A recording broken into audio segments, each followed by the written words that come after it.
Jake, after 17 years, we're eliminating your position, my boss said flatly. Clean out your desk by end of day. My name's Jake Wilson, 54 years old, and until that Monday morning, senior systems analyst at Meridian Technologies in Columbus, Ohio. For almost 2 decades, I'd been the backbone of the IT department, from the dial-up days to cloud migration. 3 CEOs had come and gone while I stayed put, training every new hire, recovering every lost file, working through weekends and holidays without asking for a promotion or pat on the back. So when Daniel called me into his office with Vanessa from HR already seated, I knew before he opened his mouth. The air had changed weeks ago. I understand completely, I said, nodding once. I walked out without another word. No anger, no pleading, just quiet acknowledgement. Back at my desk, I watched younger employees glance my way, then quickly looked down at their screens. News travels fast. Most of them were coders I'd trained myself. Good kids, but they had no idea what was actually built into our systems or how the older architecture worked. None of them could navigate the custom software I'd written or the admin credentials buried 3 layers deep in every system. I began packing my personal items methodically. Family photo, coffee mug my son made in high school, the small cactus that somehow survived 17 years under fluorescent lighting. Bethany from marketing stopped by, her face tight with concern. Jake, I just heard. This is ridiculous. You practically built this place. I shrugged. Companies change direction. But without any warning? After everything you've done? Her voice was rising, drawing attention. It's fine, I said quietly. Really? It wasn't fine, but I wasn't going to make a scene. As I was leaving, Daniel stepped out of his office to watch me go. No goodbye, no handshake, just surveillance to make sure I actually left. What none of them had bothered to pay attention to over the years was that I had become the most critical person in the entire building. Not because I was exceptional, but because I was thorough. I documented everything. Set up secure audit protocols years ago to track unauthorized access, by request of the legal team during a past scandal. I also had copies. In my car, I sat for a moment, looking back at the 12-story building where I'd spent most of my adult life. The security badge I'd just surrendered had been renewed 16 times. I started the engine and drove home. They had no idea Wednesday would be fun. I'd been with Meridian since it was just 2 floors in a business park. Started when my daughter Olivia was in kindergarten. Now she was finishing grad school. The company grew, and I grew with it. Turned down offers from competitors because loyalty mattered to me. My wife Andrea used to joke that the servers were my second family. She wasn't entirely wrong. I knew every system, every workaround, every backdoor solution to problems the executives didn't even know existed. The infrastructure I'd built had survived 3 acquisitions and countless innovations that management embraced, then abandoned months later. Daniel became my boss 5 years ago. Young MBA type who called our department IT resources instead of people. He had ideas about streamlining, efficiency, digital transformation, buzzwords that usually meant doing more with less.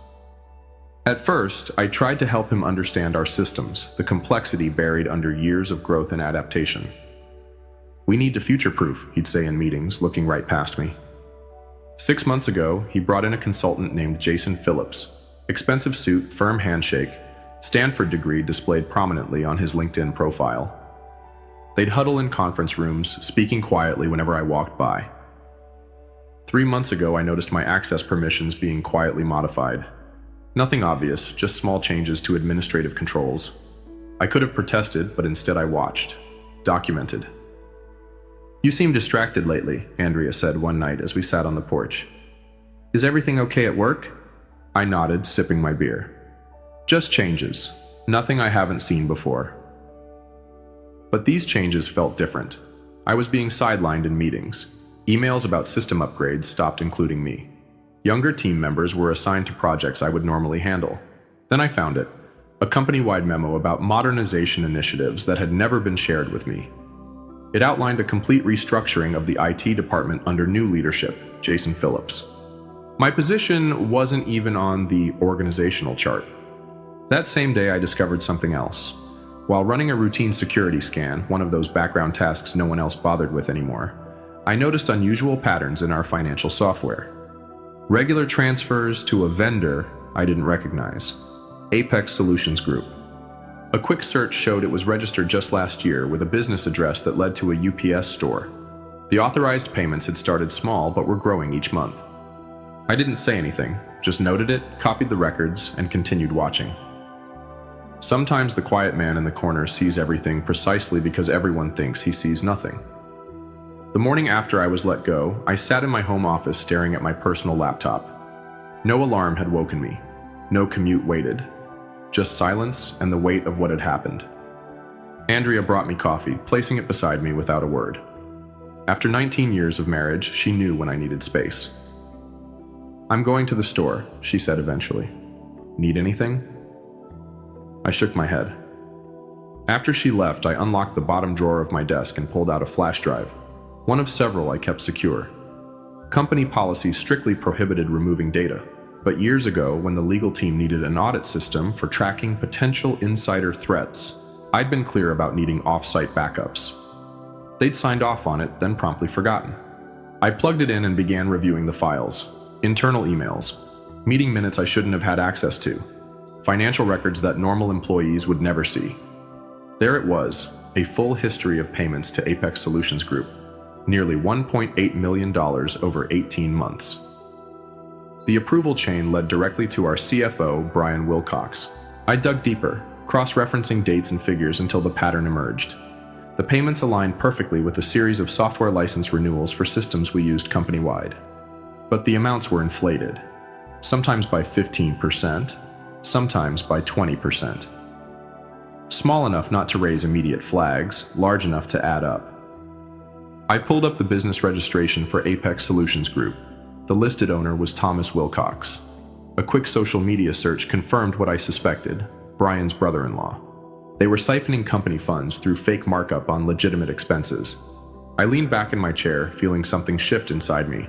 Not anger exactly, something colder, more focused. For 17 years, I'd solved problems, fixed systems, protected data. I'd been the reliable one, the steady presence who never caused waves, and they'd discarded me like outdated hardware. My phone buzzed with a text from Steven, a junior analyst I'd mentored over the past 2 years. "Sorry about yesterday. Total BS what they did. Phillips is already moving into your old office." I set the phone down without responding. The pieces all fit now. Daniel and the CFO needed me gone before anyone could connect the dots on their scheme. They probably thought the evidence would disappear with me, that I was just some aging tech guy who didn't understand modern finance. I opened my email and began drafting a message to the board of directors, then stopped, finger hovering over the send button. Too direct, too easy to dismiss as the bitter accusations of a fired employee. I needed leverage, precision, a way to expose the fraud that couldn't be ignored or covered up. I deleted the draft and started making plans. Tomorrow was Wednesday, board meeting day. Quarterly financials would be presented. Bonuses would be approved. Perfect timing. I closed the laptop and walked to the living room window, looking out at the neighborhood where we'd raised our kids and built our life. For the first time since yesterday, I smiled. Wednesday morning, I sat in my car across the street from Meridian's headquarters, watching employees stream through the revolving doors. In the passenger seat was my laptop, logged into an email account I'd created years ago for security testing, one that appeared to come from an internal company domain but wasn't tracked in the main directory. At exactly 9:15 a.m., I sent my first move, an email to Daniel with the subject line, "Financial irregularities, urgent review needed," and a basic summary of what I'd found regarding the Apex payments. I included just enough detail to be credible, but kept the brother-in-law connection out of it. If Daniel was involved, he'd panic. If he wasn't, he'd investigate. Either way, I'd learn something. By 9:45, my phone rang. Daniel's number. I let it go to voicemail. His message was terse. "Jake, we need to discuss your email immediately. Call me back." I didn't. Instead, I drove to a coffee shop, set up my laptop, and waited. At 10:30, another email appeared, this one from Vanessa in HR. "Mr. Wilson, we've received concerning communication from you that potentially violates your separation agreement. Please cease all contact with Meridian employees and remember your confidentiality obligations. Any further communications may result in legal action." So that's how they were playing it. Threaten, dismiss, isolate. I hadn't signed any separation agreement. At noon, I drove to my bank and accessed my safe deposit box. Inside was another backup, older, but with critical information I hadn't included on my regular drives. Among the files were original security protocols I'd designed, including documentation of who had access to what systems and when changes were made. According to these records, Brian Wilcox had personally requested expanded access to the financial approval systems 18 months ago, right when the Apex payments began. Back home, I found 3 more missed calls: Daniel, Vanessa, and now Jason Phillips. I hadn't expected him to get involved so quickly. Interesting. I checked my personal email to find a message from Steven, marked urgent. Jake, they're saying you sent some crazy email about financial fraud. Phillips called an emergency meeting. Everyone's talking. They're pulling your access to everything, even historical stuff we need to do our jobs. What's going on? Poor kid, caught in the crossfire. I sent a brief reply. Don't get involved, Steven. Just watch. At 3 p.m., my home phone rang, a number I hadn't used for business in years. I picked up but said nothing. Jake? It's Brian Wilcox. His voice was steady, controlled. We should talk about your concerns. I think there's been a misunderstanding. Is that what you call it? I asked. Look, transition periods are always difficult. If you have questions about company finances, there are proper channels. Like the board? I interrupted. Silence then. The board doesn't need to be bothered with operational details. Why don't we meet tomorrow, just you and me? We can clear this up. Sorry, I'm busy tomorrow, I said. Besides, I think the board might actually be very interested in Apex Solutions Group, and your brother-in-law. The sharp intake of breath told me everything. You're making a serious mistake, he said finally. We can make this right. Generous severance, references, whatever you need. Goodbye, Brian, I said and hung up. Within 10 minutes, Vanessa emailed again. Suddenly, my severance package had doubled with an attached agreement requiring my complete confidentiality regarding all company matters. They were scrambling now, but they still thought they were dealing with a simple extortion attempt. They had no idea what was coming. Thursday morning brought clarity and confirmation. I'd spent the night combing through years of data, connecting dots I'd previously overlooked. The Apex scheme wasn't Brian's first creative accounting project. 3 years ago, shortly after he became CFO, another pattern emerged. Consulting fees to a firm called Lakeside Business Solutions. Different name, same game. Inflated invoices for services partially or never rendered. I traced the registration for Lakeside. This one led to Patricia Wilcox, Brian's wife. The woman was apparently CEO of a company that had no website, no employees, and a virtual office address. But the bigger revelation came when I dug into email archives. Daniel hadn't just been aware of these arrangements, he'd helped facilitate them. In exchange, his department received budget increases while others faced cuts. He'd been brought in specifically because the previous director had started asking questions about IT expenditures. Even Jason Phillips was connected. His consulting firm had been hired through an unusual process that bypassed normal procurement channels. His real role wasn't modernizing IT, it was eliminating the one person who might notice the financial patterns. Me. The scheme was elegant in its simplicity. Create legitimate-seeming vendors, approve inflated payments, and split the difference. Since actual services were being provided, just at marked-up rates, auditors scanning for completely fraudulent charges would miss it.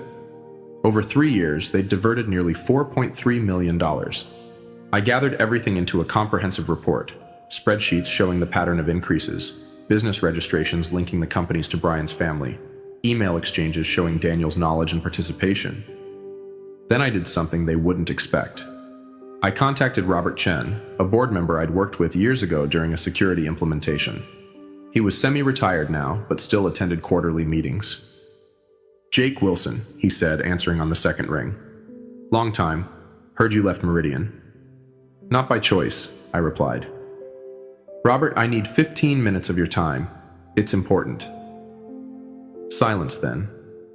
This about why Brian and Daniel have been huddled together looking stressed. Board meeting was tense yesterday. Probably, he chuckled. Always figured you knew where the bodies were buried. Where can we meet? An hour later, we sat in a park 3 miles from headquarters. I handed him a sealed envelope containing a printed summary and a flash drive. "That's everything," I said. "Dates, amounts, connections. I'm not looking for my job back. I'm not looking for money. I just want the right people to know." Robert studied me. "Why come to me?" "Because you actually read audit reports. I've watched you in meetings. You ask questions." He nodded slowly. "There's an emergency board session tomorrow. Finance committee review. Convenient timing." "Jake," he said, pocketing the envelope, "if this checks out, there will be serious consequences. I'm counting on it." As I walked back to my car, my phone buzzed with a text from Andrea. "Someone named Jason Phillips came by the house looking for you. Said it was urgent. I told him you were out." They were getting desperate. Good. That afternoon, I received job offers from 2 competing firms, both for positions well above my previous role, both offering substantial signing bonuses. Word had gotten around about my sudden availability. I ignored them for now. This wasn't about finding another job. It was about finishing what they had started. That night, using credentials that should have been revoked but weren't, sloppy IT transition, Jason, I accessed the company's email server one last time and scheduled a message to be delivered to every board member at 8 a.m. tomorrow. "Before you approve Q2 bonuses, read this." Attached was my full report.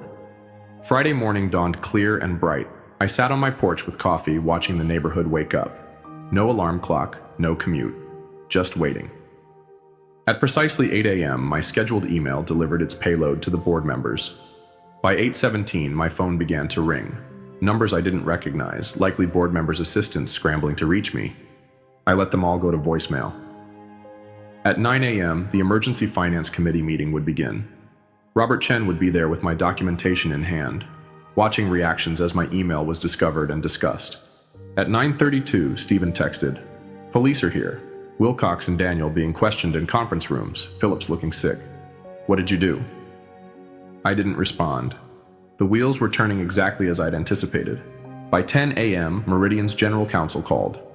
Unlike the others, I answered this one. "Mr. Wilson, this is Patricia Graves from Legal. We need you to come in immediately to discuss information you've provided to the board." "I'm available by phone," I replied. "This really requires an in-person discussion." "No, it doesn't," I interrupted calmly. "Everything I know is in that report. Everything I have is already backed up in multiple secure locations. If anything happens to me or my family, additional copies go to the SEC, IRS, and 3 news outlets." Silence. "Mr. Wilson," she finally said, her voice carefully measured, "the board is taking this extremely seriously. They've already placed several executives on administrative leave pending investigation. They would appreciate your cooperation." "I've cooperated fully by providing complete documentation. My part is done." After she hung up, I drove to a diner 20 miles outside Columbus. No sense being easily found today. Over lunch, news began breaking on local business sites. Meridian Technologies executives under investigation for financial irregularities. No names yet, but that would come. At 2 p.m., Robert Chen called. "It's a bloodbath," he said without preamble. "Brian confessed once we confronted him with your evidence, trying to cut a deal, blaming Daniel for pressuring him. Daniel's denying everything." "And Phillips?" "Claims he was just a consultant who had no knowledge of financial matters. Board isn't buying it. We've suspended all 3 pending further investigation." "The money?" "Forensic accountants are coming in Monday. Early estimates suggest at least $4.5 million diverted over 3 years, maybe more." I nodded to myself. I'd been close. "The board wants to talk to you," Robert continued. "About coming back, not just to your old position. They're creating a new chief security officer role, reporting directly to the board." I'd anticipated this possibility, but still found myself surprised. "I'll think about it," I said. That evening, I told Andrea everything. She listened without interrupting, then asked, "What do you want to do?" "Good question." The revenge part was complete. The people who'd pushed me out were themselves being pushed out, likely facing criminal charges. Justice had been served cold and precise. But returning to Meridian meant walking back into the place that had discarded me after 17 years of service. Could I do that? Did I want to? I need time to decide, I said finally. Later that night, I opened my laptop one last time and posted a single message to my otherwise dormant LinkedIn profile. Never burn bridges, just let them collapse under the weight of their own greed. Within minutes, former colleagues began reaching out. Word was spreading. The quiet systems guy had brought down 3 executives without raising his voice. By Monday, everyone would know exactly who they'd underestimated. Monday morning, I walked into Meridian's headquarters wearing a suit I hadn't needed in years. The security guard did a double take, then quickly printed me a visitor badge. "Welcome back, Mr. Wilson," he said with newfound respect. The elevator ride to the executive floor was quiet. I'd never had reason to visit this level before. Now I was expected in the boardroom. 10 board members sat around a polished table. Robert Chen nodded slightly as I entered. The interim CEO, previously the COO, looked uncomfortable. "Mr. Wilson," she began, "thank you for coming. The situation you've brought to light is unprecedented." I remained silent. "The full extent of the fraud appears worse than initially reported," she continued. "The forensic team has identified nearly $5.2 million in diverted funds. Criminal charges are being prepared." Still, I waited. Robert cleared his throat. "Jake, the board has unanimously voted to create a new executive position, Chief Information Security Officer. Full executive privileges, reporting structure directly to the board. We'd like to offer you the role." I set my folder on the table. "Inside you'll find my conditions," I said. "Non-negotiable." The CEO opened it, scanning quickly. Her eyebrows rose. "Full audit authority across all departments, independent budget, veto power on financial technology decisions." I nodded once. "This is unusual," she said. "So was embezzling $5.2 million, I replied. "That happened because no one was watching. Now someone will be." The room fell silent. "You have until noon," I said, standing. "I have other offers." As I turned to leave, Robert asked, "Did you plan this all along, Jake?" I paused at the door. I didn't plan to be fired after 17 years. Everything after that was just me doing what I've always done, identifying system vulnerabilities and implementing appropriate security measures. At 11:47, they called. They'd accepted every condition. 6 months later, I sat in my new corner office reviewing security protocols for the upcoming quarter. The view overlooked the Columbus skyline, a daily reminder of how much had changed. Brian Wilcox had pled guilty to multiple fraud charges. In exchange for cooperation, he'd receive a reduced sentence, still significant. Daniel was fighting the charges, insisting he was unaware of the scheme despite the evidence. Jason Phillips had fled to Brazil but was being extradited. The money had been recovered, most of it anyway. Enough that the company avoided serious financial damage. My former team now reported to me, though I'd promoted Steven to run day-to-day operations. The kid had potential, just needed someone to see it. A knock at my door drew my attention. Andrea stood there, smiling. "Ready for lunch?" she asked. I nodded, grabbing my jacket. As we walked through the IT department, conversations quieted briefly. Not from fear, but respect. These people knew what had happened, knew I could have destroyed the company instead of saving it. In the elevator, Andrea squeezed my hand. "Happy?" I considered the question. The anger that had driven me those first few days after being fired had faded. What remained wasn't exactly happiness, more like satisfaction, completion. "I'm good," I said. Outside, the October sun warmed our faces as we walked to a nearby restaurant. My phone buzzed with a message from Robert Chen. "Board approved your security budget increase. Unanimous vote." I smiled slightly. No arguments, no questions, just trust. Andrea noticed my expression. "What is it?" "Nothing," I said, sliding the phone back into my pocket. "Just thinking about bridges. Some collapse under their own weight. Others, once repaired, become stronger than they ever were before. I'd built this one right this time,